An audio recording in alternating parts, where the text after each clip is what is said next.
Ja, hallo zusammen, auch von unserer Seite.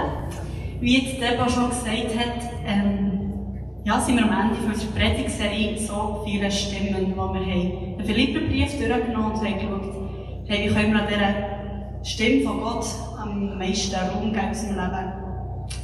Und in der heutigen Zeit haben Social Media ja wirklich eine grosse Stimme in unserem Leben. Ich glaube, auch in unserer Community, HB-Achtung-Community, ist das ein grosser Teil. Mal gerade so ins Publikum hinein, oder ja, in den Raum hineingeschossen, wer von euch hat einen Social Media Account irgendwo? Genau, das zeigt schon mal, dass wir da gut sind, dass wir da mal darüber reden. Genau, und zwar ist für mich mega am Herzen, dass man wirklich über den Umgang mit Social Media redet, dass man nachdenkt, wie gehe ich mit dem um, wie gebe ich dieser Stimme nicht zu viel Raum in meinem Leben. Und über das wollen wir heute reden. Ich habe da Noé und Joel bei mir. Sagt doch kurz schnell etwas zu euch. Hört man? Hallo. Super. Hat heute Morgen schon nicht geklappt?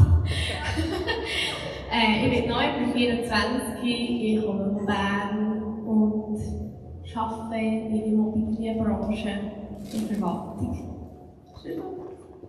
Gut. Ich bin Joel, ich bin auch 24, also von Basel und wohne in Mannsbuchsee und arbeite unter anderem in Japan. Super, merci vielmals, seid ihr da. Wir werden hier keine Antworten liefern, es geht uns wirklich darum, mal darüber zu reden, über das Thema, das so viel Raum in unserem Leben einnimmt, so viel Zeit. Und soll euch, ja, der Talk soll euch inspirieren, soll euch zum Denken anregen. Das ist das, was wir hier machen wollen. Genau. Jetzt geht als erste Frage mal noch, was für Social Media Plattformen brauchst du und was ist deine Motivation dahinter, dass du die hast? Also, ich brauche Instagram, ich brauche TikTok und ich brauche Pinterest. Und ich brauche die hauptsächlich für Inspiration, sei das in Mode, Einrichtung, oder auch vor allem Pinterest und Instagram. TikTok brauche ich mehr. Ich frage mich nicht warum. Das ist einfach lustig. Und hast, also so Social Media beeinflusst einen ja, aber häufig unbewusst. Also hast du das Gefühl, jetzt wenn du mal bewusst überlegst, wie tut es dich beeinflussen, dein Verhalten, dein Leben, dein Denken? Also ich brauche es immer, wenn mir langweilig ist, wenn ich alleine bin, wenn ich vom Bus warte, wenn ich, keine Ahnung, eigentlich immer, das ist ein bisschen tragisch. Genau, es beeinflusst mich in dem Sinn, wenn ich dran bin, dass ich an nichts sonst denken muss. Ich bin einfach in dieser Bubble von dieser Social Media Welt. Was auf der einen Seite gut kann sein, wenn man mega Stress hat und man nicht mehr fahren kann. Auf der anderen Seite finde ich es auch schwierig, weil man eben nachher nicht mit sich selbst beschäftigt ist. Ja. Wie hast du es? Was brauchst du und wieso? Ich brauche auch Instagram, Facebook, Snapchat, also das zählt nur zu Pinterest, WhatsApp, solche Sachen. Und vor allem brauche ich es für Instagram, Facebook und WhatsApp natürlich für den Austausch mit Leuten. Aber auch für Inspiration. Und Pinterest auch Inspiration. Sei das Tattoos, Inspiration, was sieht jetzt ein bisschen cool aus, weiß nicht. Oder auch für Wohnen, solche Sachen. Also brauchst du mehrheitlich zur Inspiration von anderen auf dich und nicht unbedingt, dass du Inspiration bist? Ich glaube beides. Also ich glaube, Inspiration für andere könnte noch bewusster sein. Aber ich merke, dass das, was ich als Inspiration brauche, oder auch das, was ich poste, viel mehr Inspiration auslöst bei anderen oder viel mehr Einfluss hat auf andere, als ich mir das überhaupt vorstellen kann. Ja. Was hast du schon für negative Erfahrungen gemacht mit Social Media? Das ist eine gute Frage. Es kommt darauf an, was die negativen Erfahrungen bezeichnen. Ich habe für mich gemerkt, dass ich zeitweise mega viel am Handy war. Es ist mir vor allem dann aufgefallen, wenn mein Handy kaputt gegangen ist und nicht mehr funktioniert, wie ich das eingesteckt habe am Strom. Ja, dann bin ich weniger am Handy gewesen. Und habe durch das ich viel mehr Zeit gehabt. Das war für mich ein Erlebnis, weil ich für mich gemerkt habe, ist es für eine Art negativ gewesen. Was aber auch vorkam, ist, dass ich irgendeinen Post gemacht habe und nachher die Leute, die nicht gläubig sind, dass sie anschauen und irgendwie irgendwelche Diskussionen darauf anfangen und so. Also das gehört nicht dazu. Ja, aber du hast auch schon in der Vorbereitung erzählt, dass aber auch schon positives Zeug ist gekommen auf so Sachen, die du gerade im Glauben, also christliches Zeug, das du gepostet hast. Kannst du da mal noch ein Beispiel erzählen, was du da schon erlebt hast? Yes, es ist so, ich bin jetzt nicht unbedingt der, der mega viele Bibelverse gepostet oder irgendwie voll die christlichen Sprüche überall auf den Pinboards hat. Das bin ich. Man kann es machen, wer es cool findet, say go for it. Das ist jetzt nicht meins. Ich mache es mehr so, dass ich mal Memes posten kann oder so, oder irgendwelche Werte versuche zu vermitteln durch die Posts, die ich habe. Und so lustig, ich habe einmal im Fußball mit einem Kollegen geschwätzt, der gar nicht gläubig war, sondern Russ war, so ein bisschen macho, und immer so ein bisschen grosskotzig da. Und dann hat er mich mal angesprochen und gesagt, hey, sag mal, bist du eigentlich ein christlicher Stand-up-Comedian? Und ich so, wie kommst du jetzt auf das? Also, ja, ich lache gerne, aber ich will jetzt nicht da, wo du irgendwo Witze erzählen. Und er hat gesagt, hey, ich habe für dich ein paar Fotos gesehen, und jedes Mal, wenn du aufs Foto das Mikrofon in der Hand hast, hast du gelacht. Und du hast dann gedacht, ich sei christliches Stand-up-Comedian. Was noch gut ist, ich kann dann erklären, hey, für mich ist Freude etwas, was mir mega wichtig ist. Und etwas, wo ich finde, das soll das Leben tragen. Und zwar nicht eine Freude einfach aus den Emotionen raus, sondern eine Freude vertieft ist. Und darum gibt es für mich nur Grund zum Freude zu machen. Das ist mega schön. Ich glaube, das ist gut, wenn wir unsere Werte, die wir tragen, uns, in die Social Media Welt einfließen, kann es mega etwas bewirken, wo so viel Neid rum ist und so viel Oberflächlichkeit. Wenn man nicht sagt, hey, ich habe Freude am Leben und mir geht es gut, ich bin zufrieden. Ja, sehr schön. Du hast vorhin erzählt von einem Erlebnis, wo das Nattel kaputt ist gegangen und es nicht brauchen konnte. Du hast erzählt, wie viel du einfach aus dem Nichts raus schnell das Nattel zugst, wenn du weißt, was machen. Was geht dir durch den Kopf, wenn ich würde sagen, hey, ich nehme dir mal dein Nattel eine Woche weg? Dann hast du das Gefühl, was würde dein Leben in dieser Woche verändern zum Positiven? Also was wäre die Chance drin?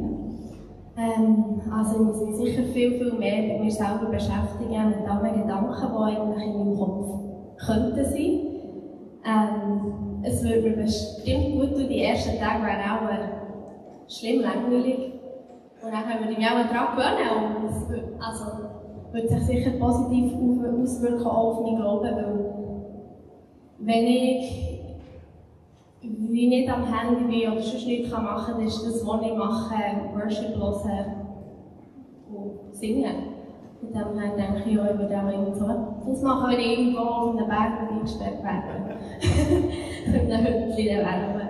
Das ist das, was ich machen würde. Das sagt eigentlich, dass es viel Zeit frisst oder auch sinnvoll nutzen kannst. Das sind so Sachen, so Gewohnheiten, die du aneignen kannst oder die vielleicht auch schon hast angeeignet, wo wie die Umgang mit Social Media verbessern oder so viel Zeit reduzieren, die du drin steckst. Also wenn ich das Handy jetzt nicht hätte? Nein, allgemein jetzt im normalen Leben. Also was ich sicher verbessern könnte, wäre morgen, weil das Handy nicht gerade... Also ich habe das Handy neben mir im Bett als Wecker.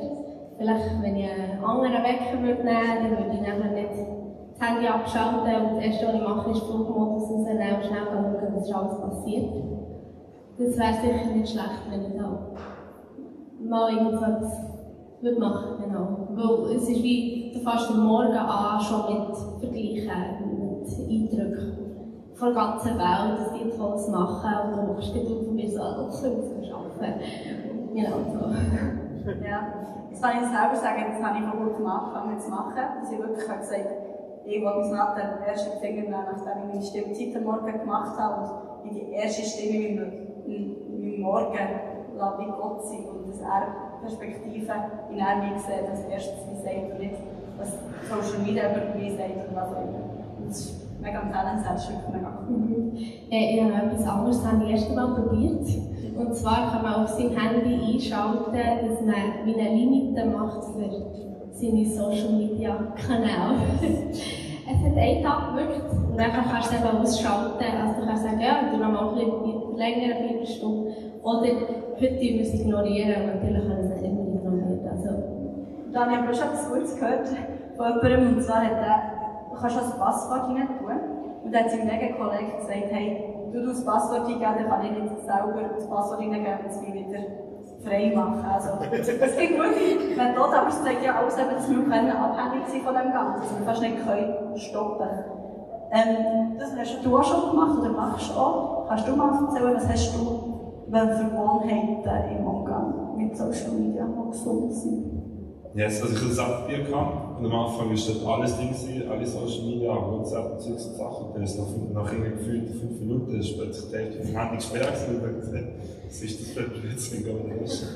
Aber ich habe gemerkt, doch, das hilft mir mega, weil jedes Mal, wo ich auf Ignorieren drücke, entscheide ich mich bewusst, jetzt will ich Zeit zu investieren. Und darum ist es wirklich jedes Mal, auch wenn ich es schlussendlich immer noch ignorieren drücke, ist es noch gleich jedes Mal wieder bewusst Entscheidung, die ich treffen. Und mir hilft es, Social Media viel bewusster zu brauchen. Sei das, dass ich sage, hey, ich bin bewusst irgendwelche Kanäle abonnieren von Leuten oder von Pages, wo Sachen weitergehen, Inspiration weitergehen, Kurzvideos, Kurzpredigten, Teilbeschnittungspredigten weitergehen. Wo noch viel dann auch von dem, was ich sehe im Newsfeed, halt von dem geprägt ist. Und wo ich merke, dass, obwohl ich Zeit mit Social Media verbringe, gleich ein Teil davon nicht nur schlecht ist. Ja, Social Media ist ja nicht nur schlecht. Genau.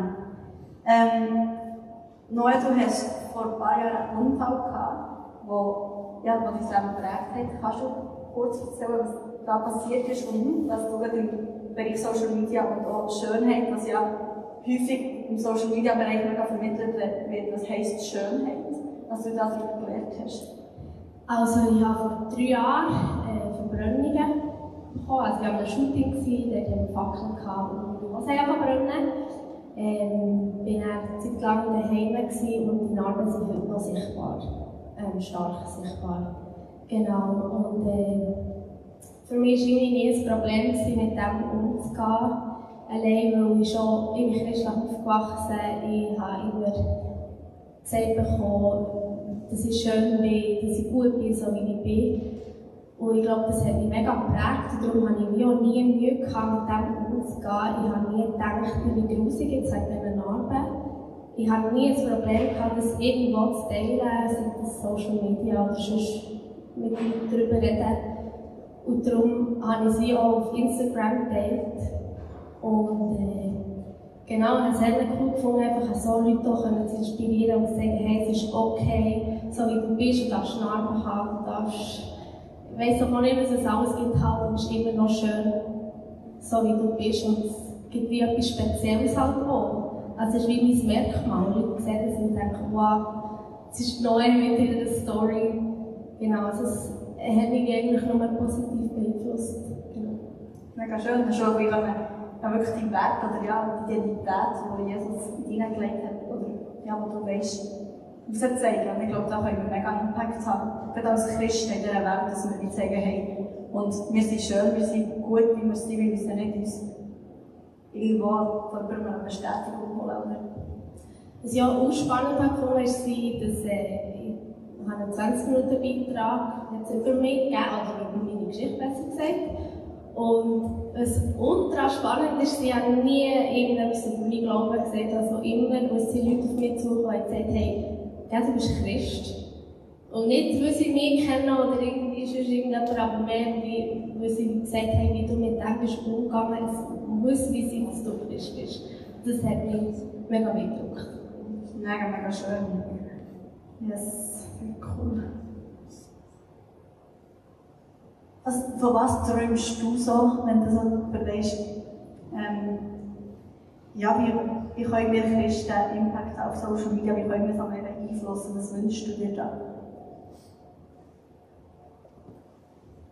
ich glaube, kurz gesagt, ist mit Traum, dass nicht unbedingt nur mit, wenn du kommst und Bibelverse und solche Sachen postest, dass dann die Leute reagieren und sagen, hey, bist du Christ oder was auch immer, sondern dass die Leute aufgrund von diesen Sachen, von diesen Werten, die du vermittelst über Social Media, auf dich zukommen und kann fragen, hey, warum machst du das?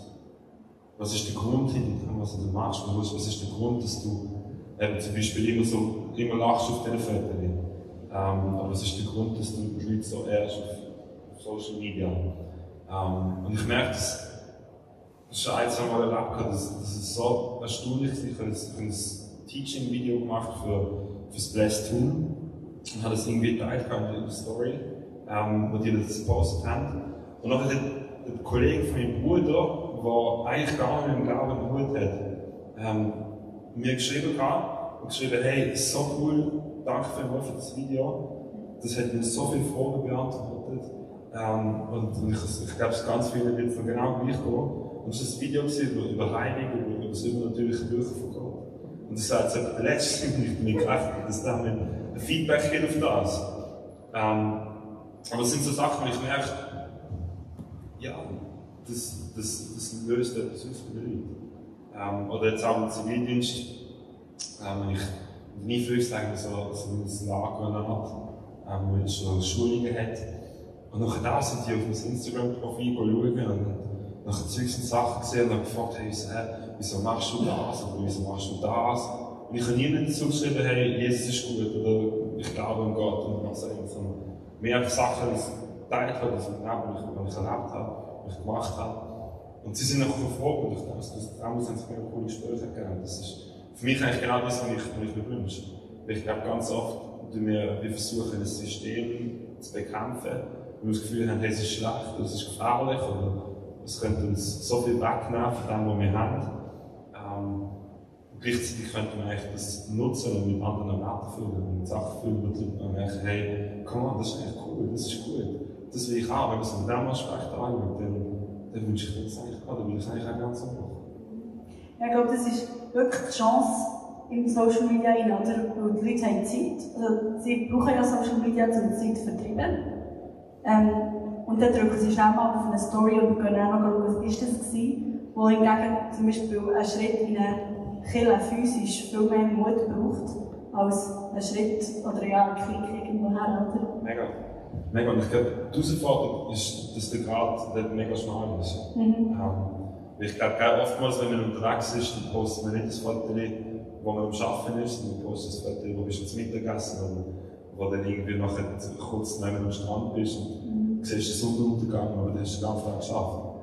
Und nachher kann es mega schnell passieren, dass es etwas vermittelt von wegen, hey, du musst unterwegs sein, so cool sein, du musst das und das und das können machen, das Standard oder Leben haben, was cool ist. Und ich habe selber schon gemerkt, dass ein Bekannter von mir nachher aus dem, was er mega unter Druck gekommen ist, dass er überall so Sachen gesehen hat, nachher mega finanziell in das Loch hineingestürzt ist, weil er Schulden über Schulden angegriffen hat.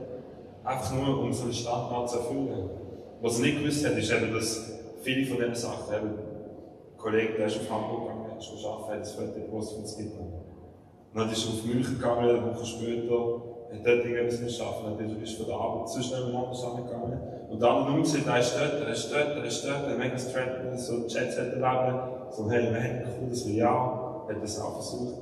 Aber er hat gesehen, hey, der Mann ist eigentlich immer am Arbeiten. Und hat zwischendurch kurz 10 Minuten mit Aktie gehabt, das Foto zu machen, und wir auf Facebook und Instagram posten. Ja, es sagt auch gleich um einen kleinen Ausschnitt vom Leben. Und das ist nicht ganz die Realität, oder? Das müssen wir, ich glaube, es ist echt wichtig, dass man sich das bewusst ist. Es ist nicht die Realität, die wir sehen, es ist wie bruchstückhaft auch in Leben hinein. Und häufig halt auch so ein bisschen besser dargestellt. Wir haben jetzt schon viel darüber geredet, aber so ein bisschen, inwiefern können die eigenen Posts Leute beeinflussen. Entschuldigung.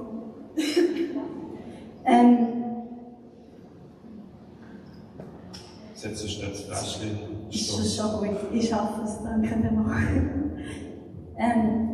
Also hast du so das Gefühl, deine Posts noch, inwiefern die Leute beeinflussen? Wir reden ja häufig davon, wie man selber beeinflusst. Aber häufig ist mir nicht so bewusst, was meine Posts wirklich in den Leuten bewirken. Und sie auch wirklich, wie sagt man, ganz viele Empfänger hat. Es hat solche, die sich nicht schön fühlen, solche, die sich einsam fühlen, solche, die denken, noch ist das Leben im Griff. Das heißt das Gefühl, wie kannst du mit deinen Posts das alles dem anderen gerecht werden, diesen verschiedenen Empfängern von deinen Posts? Schwierige Frage. Das ist eine schwierige Frage. Ich habe im Fall keine Ahnung, ich habe mir das noch nie gefragt. Ich weiss es wirklich nicht. Okay. Das ist eine Frage, die ich eine gute Frage überlegt habe. Was lösen meine Posts in den Leuten aus, wo ich mir gar nicht dabei denken kann, dass es auslöst?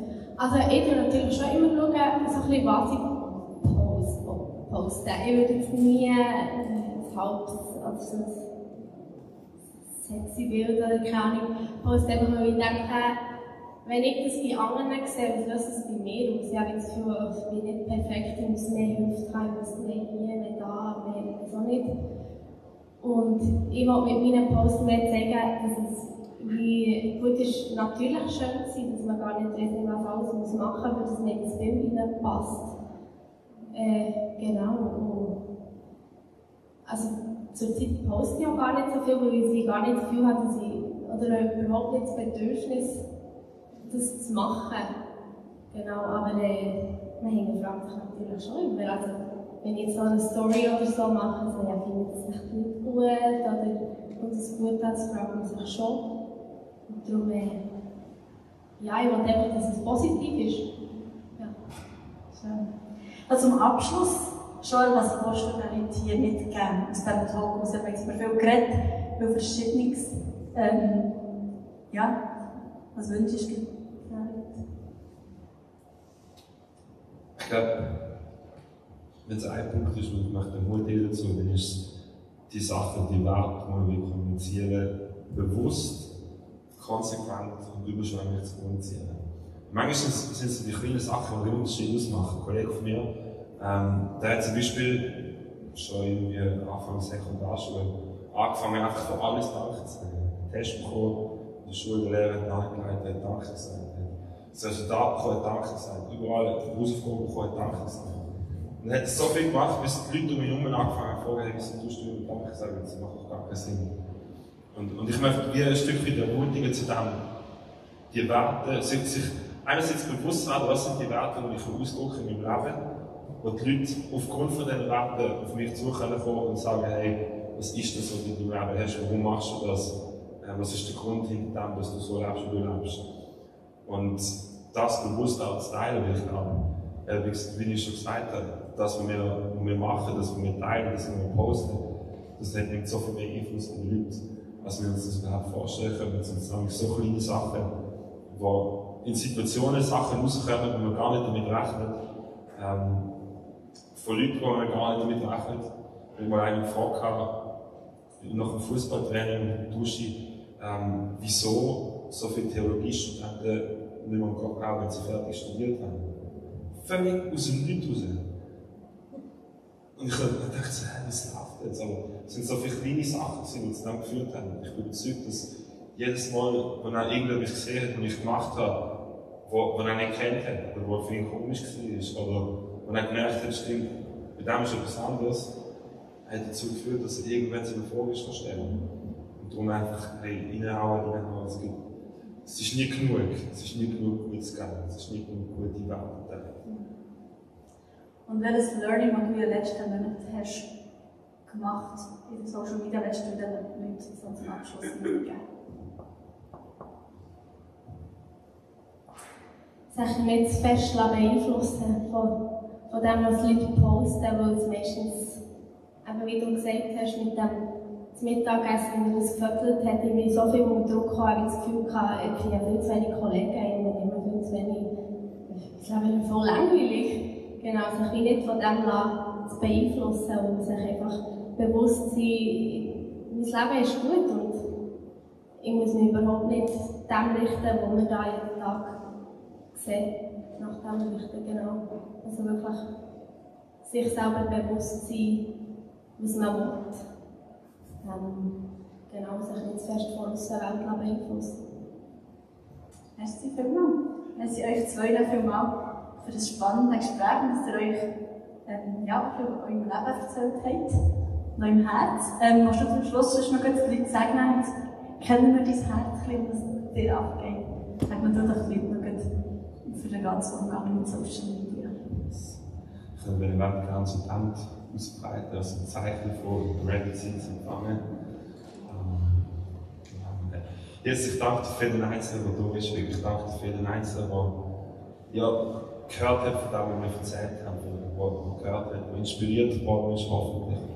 Vater, ich bete, dass du das, was wir gesagt haben, du brauchst, als Ermutigung für jeden Einzelnen. Jesus, ich bete, dass du uns immer wieder neu hilfst, uns zu fokussieren auf das, was wirklich wichtig ist, nämlich auf deine Stimme, auf das, was du über uns aussprichst, auf das, was du in uns hineinsprichst, was du an Identität an uns aussprichst. Vater, ich bete, dass wir das mutig, klar, ganz bewusst austragen, egal wo wir sind, sei das auf Social Media, sei das im echten Leben, sei das auf der Arbeit, im Freundeskreis, in der Familie, daheim. Jesus, ich sage uns mit dem Mut. Der Mut herzustellen und sagen, ich verstecke nicht, wer ich bin, ich verstecke nicht, für was ich stehe. Ich verstecke nicht, dass ich an Gott glaube. Bis mit dem Mut und der Hoffnung sage ich jedem Einzelnen von uns. Amen. Merci vielmals, ich gebe dir den Raum. Danke vielmals fürs Zuhören, danke für die Inspirierung.